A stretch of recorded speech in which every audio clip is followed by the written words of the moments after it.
കോട്ടയം അയർക്കുന്നത്ത് ഭാര്യയെ തലക്കടിച്ചു കൊന്ന് കുഴിച്ചുമൂടിയ ഇതര സംസ്ഥാന തൊഴിലാളി സോണിയെ റിമാൻഡ് ചെയ്തു. Kottayam judicial first class magistrate കോടതിയാണ് പ്രതിയെ റിമാൻഡ് ചെയ്തത്. കൂടുതൽ തെളിവെടുപ്പിനായി പ്രതിയെ കസ്റ്റഡിയിൽ വാങ്ങാനുള്ള അപേക്ഷ പിന്നീട് സമർപ്പിക്കും.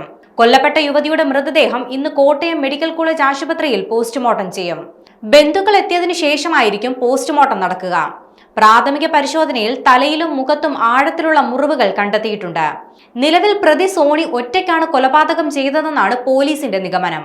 പ്രതി സംഭവം നടത്തിയതിനു ശേഷം രക്ഷപ്പെടാൻ ശ്രമിച്ചത് 2 മക്കളെയും കൂട്ടിയായിരുന്നു. ഇയാളുടെ അറസ്റ്റിന് പിന്നാലെ കുട്ടികളെ ശിശു സംരക്ഷണ സമിതി ഏറ്റെടുത്തു. ഭാര്യയെ കാണാനില്ലെന്ന പരാതിയുമായാണ് സോണി അയർക്കുന്നം പോലീസ് സ്റ്റേഷനിൽ എത്തുന്നത്. പിന്നീട് കുട്ടികളെയും കൂട്ടി ഇയാൾ രക്ഷപ്പെടാൻ ശ്രമിച്ചു.